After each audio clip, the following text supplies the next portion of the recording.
आकाशवाणी गोरखपुर से प्रादेशिक समाचार।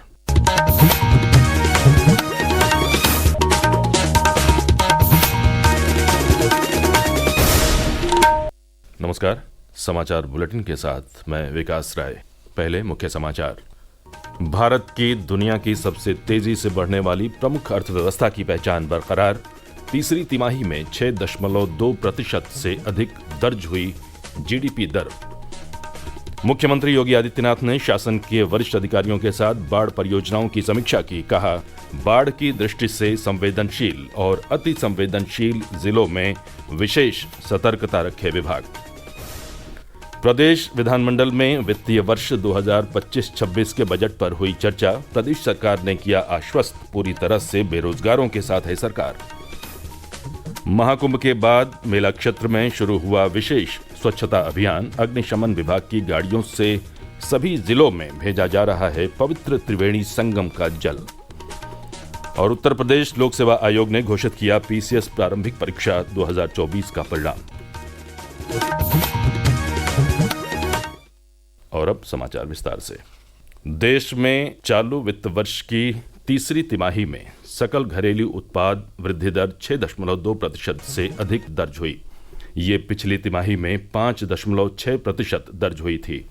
इस तरह भारत ने दुनिया में सबसे तेजी से बढ़ने वाली प्रमुख अर्थव्यवस्था की पहचान को बरकरार रखा है। एक रिपोर्ट। सांख्यिकी और कार्यक्रम कार्यान्वयन मंत्रालय के पहले संशोधित अनुमान के अनुसार वित्त वर्ष 2024-25 में वास्तविक सकल घरेलू उत्पाद दर में 6.5% की वृद्धि होने का अनुमान है। मंत्रालय ने कहा कि वित्त वर्ष 2023-24 के दौरान वास्तविक वृद्धि दर 9.2% दर्ज हुई। इस बीच कर्मचारी भविष्य निधि संगठन के केंद्रीय न्यासी बोर्ड ने वर्ष 2024-25 के लिए कर्मचारी भविष्य निधि जमा पर 8.25% की वर्तमान ब्याज दर में कोई बदलाव नहीं किया है। 7 करोड़ से अधिक ग्राहकों के संगठन ने वर्ष 2022-23 में ब्याज दर 8.15% से बढ़ाकर वर्ष 2023-24 में 8.25% की थी। मुकेश कुमार, आकाशवाणी समाचार, दिल्ली।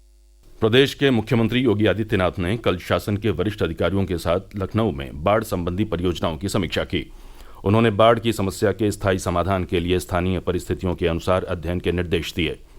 मुख्यमंत्री ने कहा कि बाढ़ की दृष्टि से संवेदनशील और अति संवेदनशील श्रेणी के जिलों को लेकर विभाग को विशेष सतर्कता रखनी होगी।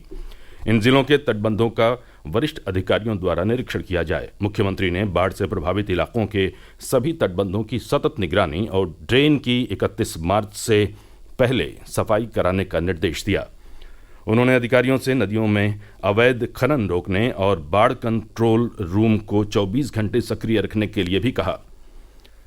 प्रदेश विधानमंडल के बजट सत्र में कल वित्तीय वर्ष 2025-26 के बजट पर चर्चा हुई। विधानसभा की कार्यवाही के दौरान मुख्यमंत्री योगी आदित्यनाथ भी मौजूद रहे।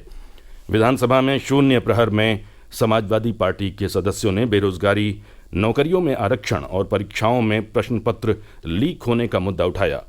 सपा सदस्यों के नौकरियों में आरक्षण समाप्त होने के मुद्दे पर जवाब देते हुए संसदीय कार्य मंत्री सुरेश कुमार खन्ना ने कहा कि सरकार पारदर्शी तरीके से लोगों को नौकरियां दे रही है। सरकार की मंशा के देखी जाए और उसमें परवान भी दिया है, सरकारी नौकरी से लेकर निजी, लेकिन हर स्तर पर इस बात की कोशिश की है कि हम बेरोजगारों को हर हालत में रोजगार दें और जो हुनरमंद होता है किसी न किसी रूप में वो खाली नहीं। तो ये सरकार पूरी तरीके से बेरोजगारों के साथ है। सरकार के जवाब से असंतुष्ट सपा विधायकों ने सदन से वॉकआउट किया।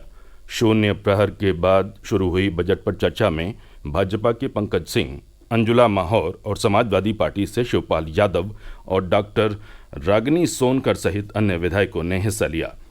वहीं प्रदेश सरकार के श्रम एवं सेवा योजन मंत्री अनिल राजभर ने प्रश्नकाल के दौरान सपा सदस्य डॉक्टर राकेश वर्मा के सवाल पर बताया कि प्रदेश सरकार द्वारा वर्ष 2017 से लेकर अब तक 7.5 लाख से अधिक युवाओं को सरकारी नौकरी दी गई है। ये पिछली सपा और बसपा सरकार में युवाओं को मिली सरकारी नौकरी की तुलना में अधिक है। उधर विधान परिषद में कल समाजवादी पार्टी ने निजीकरण और आरक्षण का मुद्दा उठाया। जवाब में नेता सदन और उप मुख्यमंत्री केशव प्रसाद मौर्य ने कहा कि सरकार आरक्षण के पक्ष में है। भाजपा के वरिष्ठ नेता विजय बहादुर पाठक ने महाकुंभ के सफलतापूर्वक आयोजन के लिए प्रधानमंत्री नरेंद्र मोदी और मुख्यमंत्री योगी आदित्यनाथ के प्रति धन्यवाद का प्रस्ताव रखा, जिसे सभापति ने स्वीकार कर लिया। इलाहाबाद हाईकोर्ट ने संभल की शाही जामा मस्जिद की सफाई कराने को कल मंजूरी दे दी। जस्टिस रोहित रंजन अग्रवाल की सिंगल बेंच ने मामले की सुनवाई करते हुए कहा कि आर्कियोलॉजिकल सर्वे ऑफ इंडिया मस्जिद परिसर में साफ सफाई कराएगा। हालांकि कोर्ट ने रंगाई पुताई, मरम्मत और लाइटिंग को लेकर कोई आदेश नहीं दिया है। इस मामले में सभी पक्षों को सुनने के बाद न्यायालय 4 मार्च को अपना फैसला सुनाएगा। प्रादेशिक समाचार आप आकाशवाणी गोरखपुर से सुन रहे हैं। ये समाचार बुलेटिन हमारे YouTube channel AIR news Gorakhpur और एक्स हैंडल AIR News_GKP पर भी उपलब्ध है। महाकुंभ के समापन के बाद भी प्रयागराज में श्रद्धालुओं के पहुंचने और पावन स्नान का सिलसिला जारी है। सभी श्रद्धालु साफ और स्वच्छ संगम में स्नान कर सकें, इसके लिए मुख्यमंत्री योगी आदित्यनाथ ने अपने प्रयागराज दौरे में स्वच्छता अभियान चलाने के निर्देश दिए थे। इसी क्रम में कल से प्रयागराज महाकुंभ मेला क्षेत्र में विशेष स्वच्छता अभियान शुरू हो गया है। प्रस्तुत है एक रिपोर्ट। 45 दिनों तक चले महाकुंभ के समापन के बाद मेला क्षेत्र में स्वच्छता अभियान शुरू हो गया है। 15 दिनों तक चलने वाले विशेष अभियान में स्वच्छता मित्र और गंगा सेवा दूत संगम क्षेत्र, घाटों, मंदिरों और सड़कों की सफाई करेंगे। साथ ही मेला क्षेत्र में लगाए गए 1.5 लाख अस्थायी शौचालयों को भी डिसमेंटल कर हटाया जाएगा। मेला क्षेत्र से निकलने वाले कूड़े का निस्तारण नैनी स्थित वसवार प्लांट में किया जाएगा। मेला क्षेत्र में लगाए गए साधु सन्यासियों और कल्पवासियों के टेंट हटाने के साथ नगर निगम प्रयागराज शहर को हरित, साफ और स्वच्छ बनाने के काम में जुट गया है। प्रवीण मिश्र, आकाशवाणी समाचार, प्रयागराज। महाकुंभ के समापन के बाद कल त्रिवेणी संगम तट पर दिगंबर अखाड़े के महंत राम गोपाल दास महाराज के शिविर में स्वच्छता कर्मियों के लिए सम्मान समारोह भी आयोजित किया गया।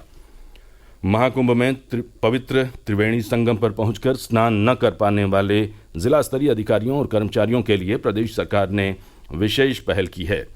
अग्निशमन विभाग की मदद से ऐसे लोगों के लिए सभी 75 जिलों में पवित्र संगम का जल भिजवाया जा रहा है।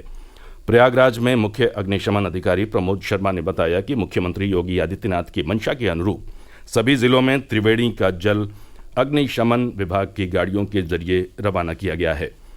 प्रदेश में स्वास्थ्य सेवाओं को बेहतर बनाने के लिए जल्दी ही बागपत, कासगंज और हाथरस में पब्लिक प्राइवेट पार्टनरशिप मोड के तहत मेडिकल कॉलेज स्थापित किए जाएंगे।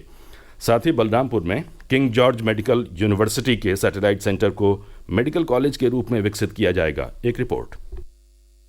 प्रदेश में स्वास्थ्य सेवाओं को विस्तार देते हुए 1 डिस्ट्रिक्ट 1 मेडिकल कॉलेज के तहत प्रदेश सरकार ने इन परियोजनाओं को वायबिलिटी गैप फंडिंग के तहत मंजूरी दी है, जिससे सरकारी और निजी साझेदारी के जरिए स्वास्थ्य सेवाओं का विस्तार किया जाएगा। बागपत, कासगंज और हाथरस में मेडिकल कॉलेजों के संचालन के लिए न्यूनतम निविदादाता के प्रस्ताव को भी मंजूरी दी है। ये मेडिकल कॉलेज PPP मोड पर स्थापित किए जाएंगे, जिसमें सरकारी सहयोग के साथ साथ निजी क्षेत्र की भागीदारी भी सुनिश्चित की जाएगी। आकाशवाणी समाचार कक्ष से तनवीर फातिमा।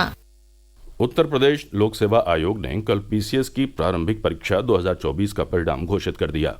इसमें 15,066 अभ्यर्थियों को मुख्य परीक्षा के लिए सफल घोषित किया गया है। आयोग के सचिव अशोक कुमार ने बताया है कि यह परीक्षा 22 दिसंबर को आयोजित की गई थी। इस परीक्षा का परिणाम अभ्यर्थी आयोग की वेबसाइट पर देख सकते हैं। प्रदेश के पश्चिमी इलाकों में रुक रुक कर हो रही बारिश के बीच कल रात कई जिलों में ओलावृष्टि भी हुई। अलीगढ़ जिले में कई स्थानों पर कल देर रात तेज आंधी के साथ ओले पड़े। वहीं बदायूं जिले के उसामा ब्लॉक में सबसे ज्यादा ओलावृष्टि हुई है। प्रदेश के जौनपुर, पीलीभीत, श्रावस्ती, शामली, अमरोहा और मुजफ्फरनगर में बारिश के कारण कल तापमान में गिरावट दर्ज की गई। मौसम विज्ञान विभाग में वैज्ञानिक मोहम्मद दानिश ने बताया कि प्रदेश के पूर्वी और पश्चिमी इलाकों में गरज चमक के साथ बारिश जारी रहने की संभावना बनी हुई है। और अंत में मुख्य समाचार एक बार फिर। भारत की दुनिया की सबसे तेजी से बढ़ने वाली प्रमुख अर्थव्यवस्था की पहचान बरकरार।